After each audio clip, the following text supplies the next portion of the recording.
Hey, welcome back to Fluent English Talks. I'm Ben. And I'm Anna.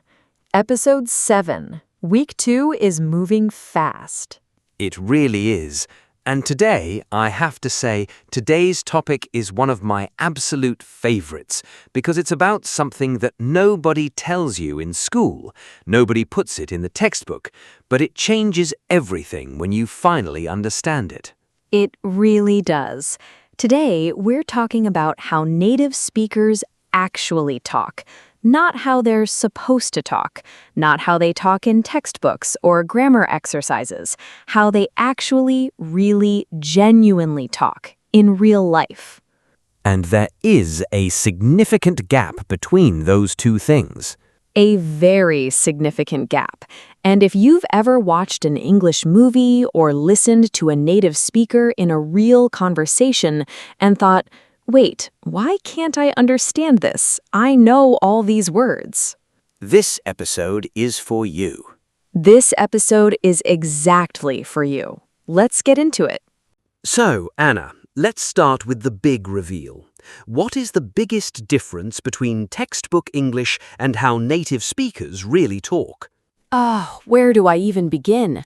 I think the single biggest difference is speed and reduction.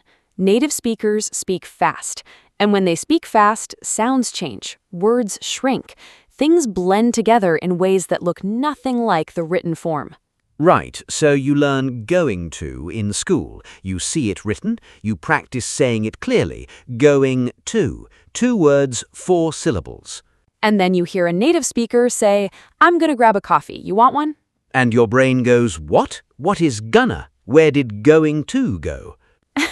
It went very, very fast, and it took want to with it, because want one almost sounds like wanna one in natural speech.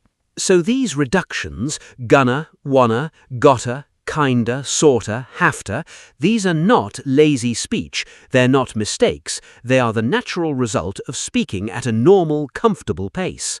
Every language does this. In fast, natural speech, sounds reduce, words blend. It happens in Vietnamese, in French, in Spanish. English is no different. It's just that English learners are rarely taught to expect it, so when it happens, it feels like a shock. A very disorienting shock, and a lot of learners blame themselves. They think, my English isn't good enough, I'm not advanced enough. But actually, they just haven't been exposed to enough natural speech. It's an exposure problem, not an intelligence problem. Never an intelligence problem. Okay, so let's go deeper. What else do native speakers do that won't be found in a textbook? So many things. Let's talk about filler words. In textbooks, every sentence is complete and clear. I think that the situation is quite complicated. Perfect grammar, every word in its place. And in real life? In real life, it sounds more like, it's just, I don't know, it's kind of complicated. Like, you know what I mean? So many filler words. I mean, you know, like, kinda, sorta, I guess, I suppose. And these words are not meaningless. They serve real functions in conversation. What functions? I mean, signals that you're clarifying or expanding. You know, checks that the listener is following. Like softens a statement or introduces an example. Kind of and sort of add uncertainty or politeness. I guess signals hesitation or a tentative opinion. So they're actually doing communicative work. They're not just noise. Not noise at all. They're the connective tissue of casual conversation. And when learners don't use them, they can sound very stiff, very formal, even a little cold.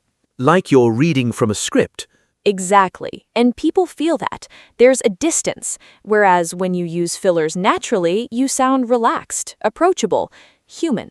So learning to use fillers isn't about sounding sloppy, it's about sounding real. Real and warm, yes. Okay, what else? What else do native speakers do that surprises learners? So many things. Let's talk about interruptions and overlapping speech. In textbooks, conversations are very polite and orderly. Person A speaks, person B listens. Person A finishes, person B responds. Very clean, very structured. Very unrealistic. In real conversations, people interrupt, not rudely, just naturally. They jump in when they have something to add. They finish each other's sentences. They say, yeah, or right, while the other person is still talking. That back-channeling, the right, oh wow, no way, that's a whole skill in itself. It is, and if you don't do it, if you just sit silently while someone talks, they can feel like you're not listening or that you're not interested. Even if you're concentrating really hard. Even if you're hanging on every word. So learning to backchannel, to make those small sounds and responses while someone else is speaking, that's actually a really important part of sounding natural in English. And it's something you can practice through shadowing, actually. When you shadow conversations, you start to notice where the back-channeling happens. You start to feel the rhythm of when to say right and when to just listen. It becomes instinctive. Over time, yes. Everything becomes instinctive over time. Okay, I want to ask about something I know confuses a lot of learners. Questions, specifically how native speakers form questions in casual speech. Oh yes, this is a big one. So, in the textbook, questions are very clear. Are you coming to the party tonight? Subject, verb, inversion. Clean, correct. And in real life? In real life, especially in casual settings, you coming tonight? No R, no inversion. Just, you coming tonight? Or, you seen this before? Instead of, have you seen this before? The auxiliary verb just disappears. Gone, and again, not a mistake, just a feature of fast, casual speech. The meaning is completely clear from context. And if you're not expecting it, if you've only ever heard the full, formal version, it can really throw you off. Even though you know every word individually. That's the thing. You know all the words, but the form is so different from what you learned that your brain doesn't recognize it in real time. And that's exactly why exposure to native speech is so important, not textbook dialogues, real conversations. So your brain learns to recognize all the forms, not just the formal ones. And shadowing helps with this so directly, because you're not just reading about how native speakers talk, you're copying it with your mouth at speed in real time. Your mouth learns the reduced forms, your ear learns to expect them, and suddenly the gap between textbook English and real English starts to close. It closes slowly, but it closes. It always closes. With enough exposure, with enough repetition, it always closes. Okay, last thing. Some learners worry that if they adopt these features, the fillers, the reductions, the casual question forms, they'll sound wrong or uneducated. What do you say? I say context is everything. These features belong in casual conversation, not in a formal presentation, not in a job interview, not in academic writing. So just like in every language, you speak differently in different situations. Exactly. A native speaker uses gonna with their friends and going to in a meeting. Both are correct. Both are appropriate in their context. So learning informal English doesn't replace formal English, it adds to it. You become more versatile. More versatile, more adaptable, more fully equipped for real English life. And that's the goal, not to sound like a textbook, not to sound like a street corner, but to be able to move between both, naturally, comfortably, whenever you need to. That's real fluency, the ability to adapt. The ability to adapt. I love that as a definition of fluency. And that's it. How native speakers really talk. Anna, that was a really rich one. It was, and I hope it was reassuring, because I know a lot of learners feel frustrated when they can't understand natural speech.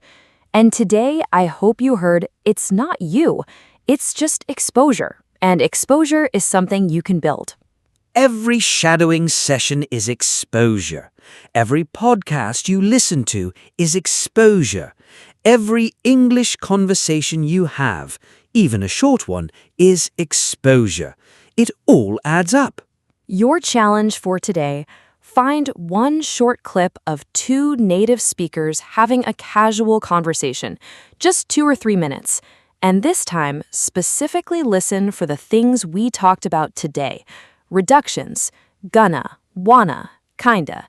Fillers like, I mean, casual question forms. Don't try to shadow it yet if it feels too fast. Just listen and notice. Train more ear to expect these things. And then tomorrow, shadow it, now that your ear knows what to listen for. Tell us in the comments, what's the hardest part of natural English speech for you? Fast speech? Fillers? Accents? We want to know. Subscribe for a new episode every day. And if today's episode helped something click, share it. Someone out there needs to hear this. Transcript is in the description. Read it alongside today's clip. Compare the formal written form with what you actually hear. Thank you for being here. 7 episodes in, you're building something real, and you should be proud. Take care of yourself, keep going, and we'll see you in the next episode. Bye for now. Bye! And remember, the English in the textbook is the map, but real English is the territory. Go explore the territory.